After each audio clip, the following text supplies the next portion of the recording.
Oh, great.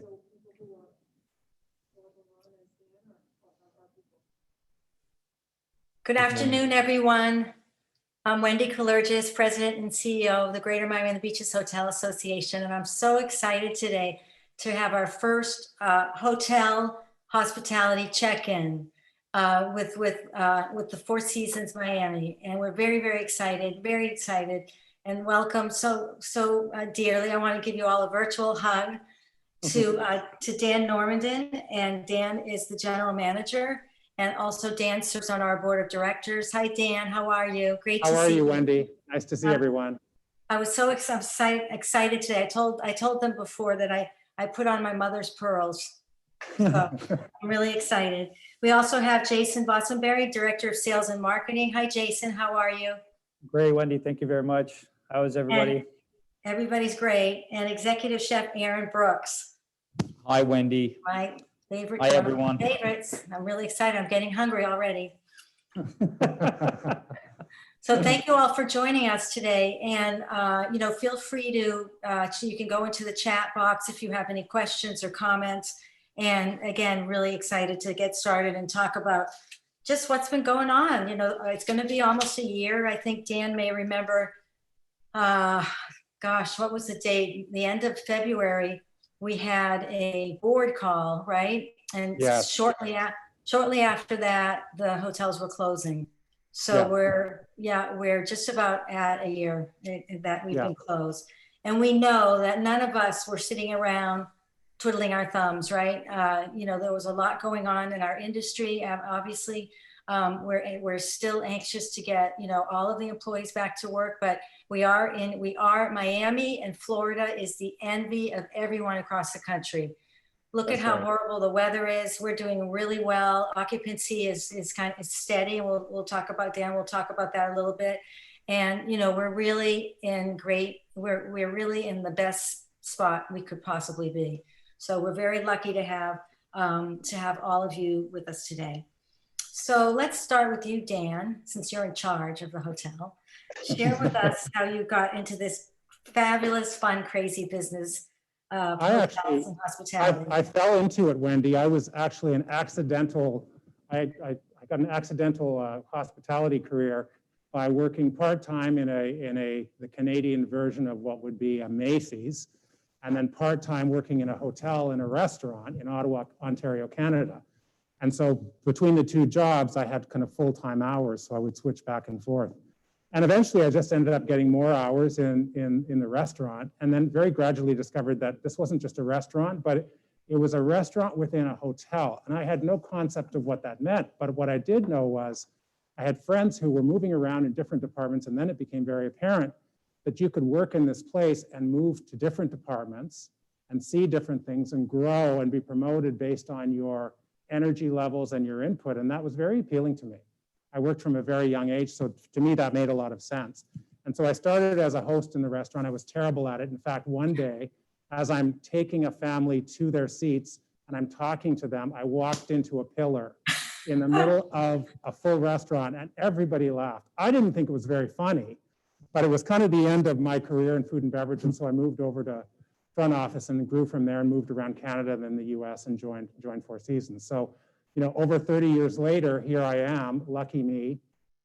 I get to work with very talented people, the best in the business.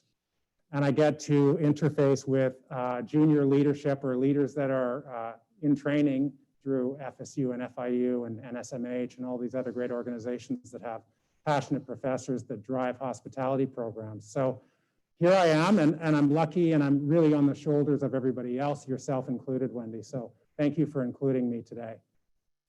Oh, thank you so much. That was great. And I really love the setup of that meeting, at your meeting. This is how a meeting would be in the hotel, right? With this the is how it would be. And it's Jason really will tell you we're going to be coming back to that as quickly as we can. Yeah, for Absolutely. sure. But I mean, these little pieces right here, like you mentioned, Wendy, just bringing in like little pieces of plexiglass just to have that little barrier. But it's really nice. Like as I look down and I see Chef, I mean, it's quite clear. You don't necessarily feel that there's a barrier in between, and I think that's the important piece to it as well. That's really impressive. And you should do a video. Have you done a hotel video that we can share at some point, or are you putting something together? We're putting something together right now. That would be great. That would be great. So Jason, Director of Sales and Marketing, you've got a big job, right? And it's always got to be positive and upbeat, and tell us how you're doing. And obviously you're in the city of Miami with Mayor Suarez's, how many Twitter accounts does he have connect? He's like great. He is on fire. He's on fire. So share with us how you got started in sales and marketing and in the hotel industry, and then tell us a little bit about what you're doing. Yeah, mine may have been a little bit more deliberate than Dan's. You know, I'm from there's a lot of Canadian content here, as much as Chef will try to tell you he's Australian. We adopted him in Canada, and I know he's married to a Canadian as well. But I grew up in a small town just outside of Toronto. I consider myself a Torontonian.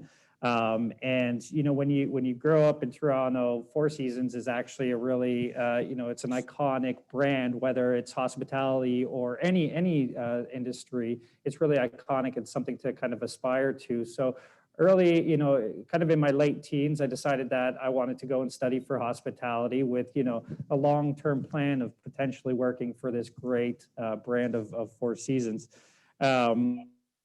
So I went to school in Niagara Falls, Canada. It was great to go to a school with a winery right on property. It was great. We had wine tasting classes. So, you know, every day kind of at 2 o'clock, there was an opportunity to do some wine tasting, which was fantastic. I started off my hospitality career through an internship. I was a bellman, doorman, valet. That position was all rolled into one. So right from kind of grassroots, went into the front office operations, learned that aspect, which I think is hugely important to be able to get your basis and really understand what the hospitality industry and what hotel industry is all about. And then ultimately I joined Four Seasons about 15 years ago. And I joined in the revenue management and sales kind of arena. And I also supported the director of sales and marketing there, which really got my appetite to be able to really kind of continue a career path there. And Four Seasons has subsequently taken me all over the world, or at least North America. So I've done stints obviously in Toronto. I did 2.5 years in Mexico City. I then went up to our Four Seasons property in Boston for 2 years. So then about 3 years ago, I came down here to the beautiful city of Miami and South Florida, which we're absolutely loving. And I'm so fortunate to be here, as you said, especially right now, as we're the envy of not just the country, but I think the world. Absolutely. And what a career you've had. You both started, you know, with them young, right? And you've stayed. That's really impressive. I like that story a lot. And yes, we are the envy of the world. So, Chef Aaron, how are you? Have you been? I'm doing good, Wendy. I'm doing awesome. And your family's great. Happy to be back at it here. It's you know, it took some time to open, but yeah, we're all very excited to be back. And you know, since we've opened, we've seen you know, the community welcome us back with open arms. It's been really really quite chuffed to see the amount of people that came back. So, you know, very cool. But yeah, so with me, my joining of Four Seasons wasn't, you know, when I discovered Four Seasons, I didn't even know what the brand was or what it meant. You know, growing up in Australia and in the industry in Australia, in hotels, you know, Four Seasons wasn't a brand that really was strong in Australia at that time. I think we had one, but it was a Sofitel in Melbourne, and then there was one that was a Regent in Sydney. So it wasn't really a brand that, you know, I knew much about. I went straight out of high school and learned how to cook in hotels. My mother was a cook in nursing home aged facilities and pubs and hotels. She pushed me into it. And when I decided to travel, I did some stuff in restaurants, because one guy, you know, and I give the same advice to the folks that are coming up in the industry and learning all about kitchens. I tell them, you know, one of the best things you can do if you're thinking about leaving is go to something different. So go to restaurants and try restaurants and standalone restaurants and experience that. So I experienced it for a period, but after a few years in restaurants, I realized that the hotel game was in my heart, and it was where I wanted to be and where I wanted to see my future grow. But first and foremost was I wanted to travel. And if you know anything about Australians, it's that we love to travel, and we like to get off that that massive island that is Australia. So I packed a backpack and I moved to Canada, and I did some travel, went to some ski resorts, a little bit of this, a little bit of that, just enjoyed myself. And then I really needed a job to get myself through this work visa that I was on before, I said I was going to move to the UK and then do my UK stint and sort of leapfrog the Commonwealth countries. So I fell onto the doorstep of the Four Seasons one day where I walked into human resources and I tried to get a job everywhere, and it was just no one was hiring, or, they were worried because my visa only had 18 months left on it. They didn't want to invest in me. But I met this French chef at the time. He was with the company, Fabrice, and he said, why don't you just come in and cook for me and we'll go from there. So I came in, cooked for the guy, and he put me on as a cook. I was very lucky. And from that point, I was at that property for 8 years. And one thing that really, I'd worked for a few hotels prior to that and a few brands prior to that, but one thing that really kept me vested in Four Seasons was that, there was this feeling that, the leadership group and the people that were above me and even around me wanted you to succeed. They wanted to see you grow. They saw the potential in someone that had the want and the ability, to grow and move up the ladder. And so they put that much investment back into them. And you really, from this company, I see you really get back from it what you give. So I was very fortunate enough to enter as a cook, and I left that property 8 years later as an executive sous chef. I met my wife in the company as well. I met her on the line. She was a cook at the time. We grew in Vancouver together. We had a family there, a daughter, and then we decided to travel. I got the opportunity to move to Four Seasons Boston to build my career even more. And then, after only a year and a half, that was enough winters for me in Boston. I was offered the opportunity here in Miami to take over the hotel's food operations and open, our signature steakhouse Edge. So it was something that really fit well for me, given the climate. It's very, very much like it is in Australia. So the style of eating for me is very, very similar to what I grew up with and what I enjoy eating. So a lot of grilled products with grilled meats, grilled fish, grilled vegetables with, lighter sides, fresher, brighter salads, a lot of acidity, a lot of herbs going on in the food. That's really what I'm all about. So, although, the Latin style of food and the influence in Caribbean that I really didn't have much knowledge about. So it was really fun for me to come here and start to, put those into my food and really grow and learn from the staff that were here and the people that I was around and the communities that I visited, walking down Cayocha, going to Little Haiti, wherever you go and stop into these little spots and eat and experience the culture, that's where I started to develop, more knowledge of what was going on here and just, a respect for the flavors and the influence and the energy that really is Miami. Because you do taste it in the food, when it comes to all those bright herbs and that acidity and, that really is the community. That's what gives it so much color and energy, I feel. So, yeah, so now I'm here. I've been at this property almost 10 years, I believe. And Edge is 10 years old this year. And it's still going strong. Happy to see it reopen. I'll tell you that right now. You all should write a book, together. And I'll put it in my kitchen. That's a great story. And, you've got so many great chef friends around. I mean, it's such a great, the cuisine in Miami is amazing. It's so exciting. And it keeps on getting, even more and more innovative somehow. I mean, we have so much already, I think it's great. And I'm excited I can't wait to come back to Edge too.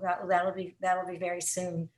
So I think, during, Dan and I had a couple of conversations during COVID, and I think we all learned some things about ourselves and about our families, our friends, our colleagues and everything. And, wanted you to share with us some of the things that, that you were doing during COVID, when the hotel was closed. And then of course, really excited to hear about what's happening now at the hotel and what some of your plans are. And, just some open conversation together would be great.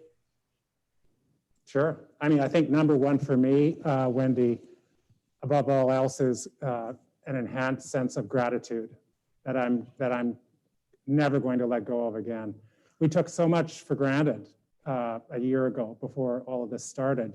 Just the connection with your friends and your family and the fact that you could go and meet them for coffee or do whatever. And that was all taken away. I mean, something as simple as walking my dogs in the park, and then at a point, the parks were closed, right? So even those little things that you think can never change can, and they can disappear. So for me, gratitude for everything. Gratitude for tough days at work, gratitude for thunderstorms, gratitude for all of it, because you don't have any guarantee that things will continue on as they have in the past. That's number one for me. That's Yeah, very I think, first of all, we went from such a high, obviously, at the beginning of 2020. We came off Super Bowl. We for our property specifically, we were set apart from removing Super Bowl from a record year. From a group perspective, our leisure was booming. The property we felt was in a very, very good spot. And in fact, it's interesting. I was going to say funny, but maybe not funny. But we were doing a corporate review, and COVID was kind of lingering. It was mid-February. It wasn't necessarily here. We didn't know what the impact was going to be, and we had a corporate visit. And in fact, that day we had a happy hour with that gentleman that came in from our corporate office, and we were all sitting there, planning committee, enjoying beverages in Edge Steak and Bar, and literally leaving that happy hour, we went home, and then we heard the cancellation of the NBA games, and then subsequently, like, it was the first domino to fall. And there's a couple of people on that that were at that meeting or during those meetings that aren't with the company anymore, and that's a sad part about the pandemic, right? But I think a lot of people have used this opportunity in this time to kind of reflect on themselves. Yes, we haven't been able to have those connections with people so much in terms of happy hours and whatnot. For myself personally over this time, and with the support of Dan, like, I've really taken kind of the opportunity to reflect on myself and who I am, and now opportunities to get better. And I think it's really been impressive to see others do that as well. For us, we started a little book club, Dan and I, and we've read a couple great books. Green Lights by Matthew McConaughey, and Jay Shetty has Think Like a Monk. Those are the first two books that we kind of went through. But they really were giving us opportunities to kind of look at yourself in the mirror. And I think that's what the pandemic, the bright side of what the pandemic's been able to kind of give us. I think the other thing too, just to kind of continue on my rant, but what I've been most impressed by throughout this time as well is just the resilience of our team, and that's that continues on as we're open, and you see people doing different jobs now or doing multiple jobs at the same time, and it's really impressive to see that. But during the pandemic, it was really incredible to see some of the things that people were doing while they were perhaps on furlough. I think of Mauricio, our Edge waiter, and he was selling ice cream. He created an ice cream business, right? Jelenia, our conference service manager, she started her own clothing line. I know a number of people from our sales and marketing team, as well as other divisions that are trying their hand in health insurance sales. And then you talk about Chef. Obviously, Chef was cooking up a storm during the pandemic. Anything from doing a pop-up shop, and maybe you can share a little bit more. But the charity work as well that you were doing throughout the pandemic was pretty incredible. Yeah, thanks, Jason. It was for me. It was really, the first month was fun. It was it was like I was on vacation. It was I was spending time with my kids, with my wife. We were having a great time cooking at home. But then once it got into like the third month, the fourth month, it was, it became, a bit depressing. It became really, really a tough thing to manage emotionally, from a point where, cooking at home is fun for my family. I enjoy it, but I missed the rush of a service. I missed being around the people that, cared and created the food like I did. I missed those like-minded individuals that I love working with, and those personalities that got me into this industry. And, hospitality can be a mixed bunch of personalities, but, that's what I love about it, is that you can just hang out with people that all have the same goal and the same passion, and if they need help, it's like a sports team. You're all there just to help each other out and pick each other up. So, I missed a lot of that, and I'm very fortunate to have some good relationships in the community. I don't know, you One just of called them me. is at a local Someone did. pizzeria at Is she there? Antonio. Where is she? Okay, well, I think we're getting some feedback from someone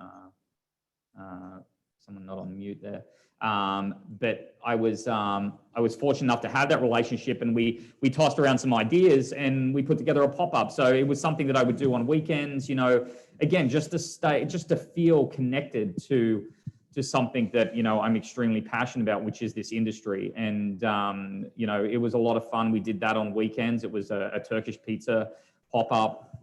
I lived in an area in Australia that was predominantly Turkish and Middle Eastern, and there were these Turkish bakeries on the corner. And when I was going to work in the mornings, I would always stop and get these Turkish breads. And I was just always enamored by this culture and the passion for the bread. And it was sort of like a culmination of my friend's expertise with Neapolitan pizza and his dough, and then my passion for the Middle Eastern cooking, which I'd grown up with and enjoyed. So it was really quite fun. But then with charity work as well, just helping out him with World Central Kitchen, and doing these pop-ups to assist in that way. Because again, it was like, it got to a point where I was feeling disconnected from something that I'd spent my entire life doing, So, it was really important to stay connected. But with that being said as well, this time off and the time with family also taught me, although I love the industry, I never want to lose touch with my family and my friends and the things that are very important, to me. So, and taking stress in your stride, and just learning that, like Dan said, just being grateful, and how grateful we are to even be back and be open, and, and the people that are here and the struggles that they went through. And, it just, it taught me a lot about dealing with stress and dealing with challenges and bumps in the road, So yeah, it was, I've got great respect for the lesson that was learned, in the last year, because there was a lot there. Yeah, and I think the next thing that she was asking as well is like how the hotel's doing. I don't know. We're doing great. I mean, it's really incredible to see the support of the community locally, as well as there's a large population of travelers who are not afraid to travel.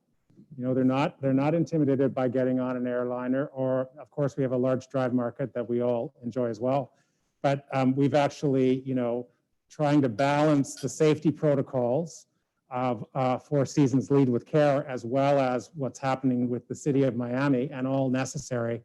It's been an interesting kind of tightrope act to, get the hotel healthy, get people some big paychecks, right? And at the same time, keep everybody safe. So couldn't be more excited about the vaccines that are coming, and I call it the vaccine confidence that seems to be building and in the air. And that's also, the connections are coming back together. I have friends, very close friends, who are like brothers to me in Fort Lauderdale, for example, who I used to see for coffee every weekend. And because mom, who lives with them, is 85 years old, that just can't happen. We can't take the risk. So all of those things are now coming back together. So the pause seems to be coming to an end. But I think there are such valuable lessons that we've all learned, that there are things we will keep forever. For sure, I will.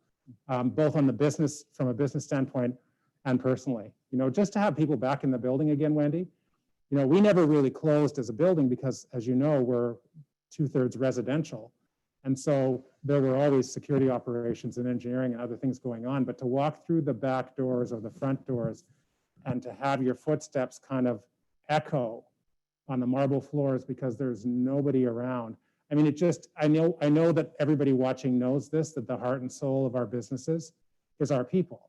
And so just to have these people back, and it's like a celebration every time we get another chef comes back or another bellman comes back, and it's very exciting. So we're going the right direction for sure.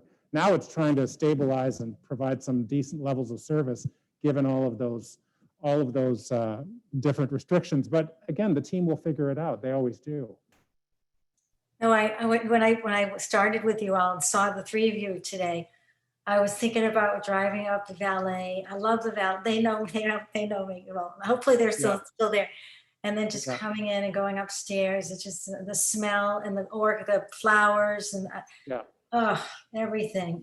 Just really, it's such a beautiful industry we're in, and your hotel is so beautiful. And I just I miss seeing you all. I don't know, Jason and Aaron, if Dan told you, God, she had so many board meeting calls in the beginning.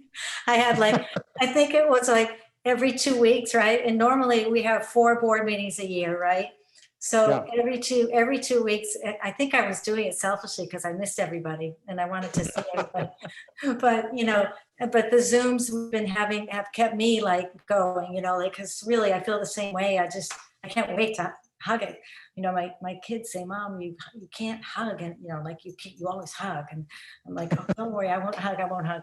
But I just can't wait to see everybody. But I really feel so engaged because we've been so engaged, we've been so involved in the stuff with the schools, with Miami-Dade College and FIU, and everything that you all have been doing with our schools over the years. We really appreciate it. I know probably, Aaron, you're getting probably calls from Shelley at Miami-Dade College, but with the culinary, all the work that you did with the kids, the Culinary Institute and everything. And I think, Jason, we should work on, together we should work on sales and marketing training for hospitality students.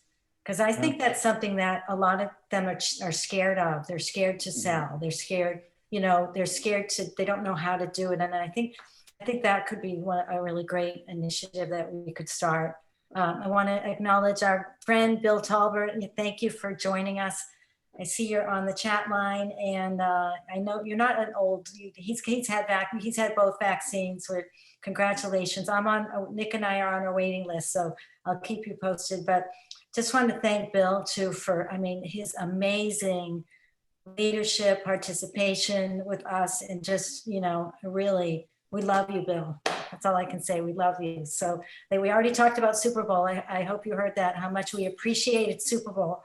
And really, really, I'm glad that you joined us. I think, so you're doing great, and I know you've been so kind to give me, Dan, some, information about the hotel. And I think luxury is doing phenomenal. Yes. And I, because it's kind of a safer, bigger suites, just the whole luxury feeling feels like you're going to your own home. You were saying that, a lot of them are setting up their offices in their suites and everything. So I think that's definitely, and congratulations again on the Forbes Travel Guide 4-star award. We're really excited about that. Lourdes and I were talking yesterday about how lucky we are to have so many great luxury hotels in Miami. And I remember when there wasn't one luxury hotel in Miami. So we're real kudos to you. And you're getting a lot of locals are staying there. You've got people coming in from out of town, obviously long-term stays.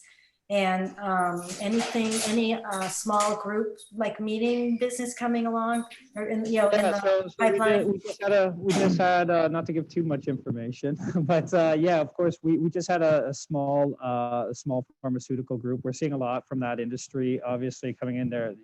It's obvious that industry would be doing well. It's nice to see some law firms, some consulting companies coming through, inquiring for small meeting spaces, even if it's a couple rooms. And that's even getting us a very tiny bit of some corporate travel throughout. But leisure is king right now. And it's it's so crazy. You know, we were talking about our forecast meeting, and unfortunately, and I'm sure others can relate, you know, our forecasts are continuously kind of going up each time. We know we reopened the hotel kind of with a more pessimistic view and just, you know, a conservative view, better yet, on terms of, you know, what we thought was going to happen. And subsequently, we've been fortunate enough to increase that each time. And my director of finance was kind of criticizing me. He's like, why don't you take up the rest of the year? And I said, you know, the visibility of kind of the market that we're seeing, like we don't know what's going to happen with it, you know, in a couple months, or how those travel patterns are going to change. You know, we're looking at, I think within 7 days, we get 67% of our business within 7 days of arrival. And I'm sure everybody else is feeling this. And it's like, you know, we have to tell people, look at your forecast reports, right? Instead of looking at the on the books, because you'll be completely misconstrued if you're looking at the on the books. And I have to give a huge shout out to our Director of Revenue Management, Michael Knapp. I mean, he's a wizard just in terms of, you know, he's not afraid of you know, pushing our rates as well. We're so surprised and delighted with the rates that we've been able to give. But as Dan said, you know, we have to be able to manage those business levels, and with those rates come the expectations as well. And the expectations, not just of the luxurious service that they want to receive, but also of the safety. And so we obviously have the support of, you know, the organizations and the government here, but you know, I'm so proud of us as a brand to kind of be innovated with Lead with Care. So, and just as a general overview, Lead with Care with Four Seasons is our partnership with Johns Hopkins Medical and those medical experts that they're basically guiding us in terms of what we should be doing on property and what we should not be doing on property. And some of those, you know, some of those restrictions that they've put in place with all great intentions in mind, you know, really, you know, create some kind of, you know, dilemmas with us, and sometimes hinder us from gaining business. But we have to know in our heart of hearts that it's for the best, and that our clients are expecting to come into a safe, clean, spectacular property. And you know, I'm just so proud that we've been able to implement this here, and it's been a lot of work to be able to do so and completely change the way that kind of we've done work, as you can tell by our plexiglass and, you know, the masks that we're wearing on property now. That sounds great. So Aaron, what are you cooking? What's happening in the Edge? How are the happy hours? That's like, you know, talking about what we're cooking in Edge and the opening, that's something that's been an adjustment, you know, for us as well. Like before we closed, like, you know, the food and beverage operations in this hotel was just simply a beast every day. From the point you walked in, the line was blowing up for breakfast in Edge, and then room service, and then banquets, and then the pool, and then multiple menus, and just so many moving parts. You know, we're a company as well that, you know, doesn't say no, you know, when guests want certain things, you know, or things done a certain way. So, but with a different staffing structure and menus that were somewhat reduced to get our wheels, you know, back moving again, we had to adjust and figure out how we were going to give our guests exactly what they want, you know, and not let them down, but still give amazing, you know, Four Seasons service and Four Seasons products. So, you know, there has been some adjustments. And, you know, every week, you know, and even every day, or me being the person that I am, you know, every minute I'm always looking at things where we can better what we're doing or increase our offerings, and, you know, and moving with the business that we're getting. So as we see the business increasing, you know, there's more opportunity for us to, you know, bring back more items and, you know, do more specials and open up different outlets. And, you know, it's been, you know, great in a way, because we've taken things back a little and gotten back in control. And, you know, it's we're still true to who we are. And again, we're just building the menu every week, you know, and then with spring coming up in, you know, less than a month, we have another menu change planned for them, and to just keep things moving and again, stay relevant in the community. You know, that's one thing that we've always strived with Edge, is that we're relevant in the community. And that we stay true to who we are. So, you know, and that is that we're seasonal, that, you know, that we're as local as we can be, and that, you know, we give our guests exactly what they want. So, you know, it's a lot of fun. It's a lot of fun.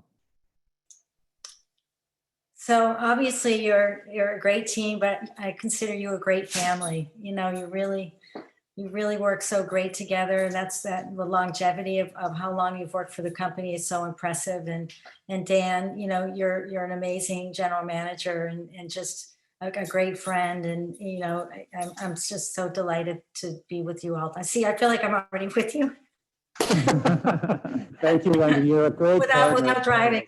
And, you know, any closing comments? I mean, yeah, Dan, you want to share? And I just wanted to share with you how much we appreciate you, and I appreciate your friendship, and I'm so delighted to be back, and we're back in a great way, and we just have to get the vaccines for everybody. This is the first time I wanted to be 65. I mean, I'm 2 years away, so. But I was like wishing it. Come on, I wanted to scratch my driver's license like when I was in high school, you know.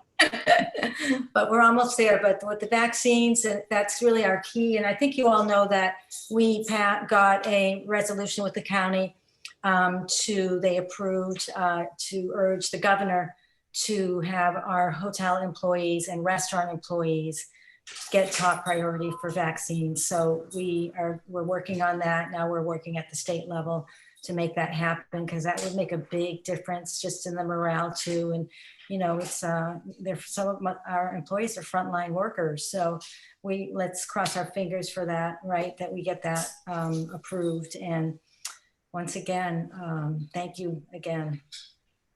Thank you, Wendy. I mean, lots of green shoots, and, you know, we're one hotel in a great community of many hotels, which is a big reason why Miami is as successful. Miami and Miami Beach are as successful as we are. And that's a big reason why people want to be here from all over. I have never seen so many New York license plates in Brickell.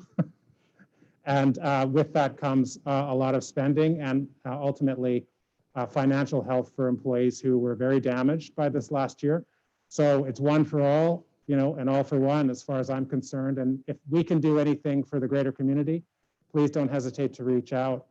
We're happy to collaborate in any way we can to help the industry folks that are not as fortunate and haven't been reemployed or are looking for full-time hours. Maybe we can share between hotels. I mean, everything is out the window now. We need to come up with creative ways to take care of our people. Yeah, we're also announcing a job fair. So stay tuned for that. Looking at doing it in partnership with CareerSource, because they can do virtual job fairs as well as in-person job fairs. So that's something that we were on a call yesterday. So stay tuned for that. And Rocco Angelo, hi Rocco, I'm so glad that you joined us. Oh, he's telling me not to rush it, stay young. So thank you, Rocco.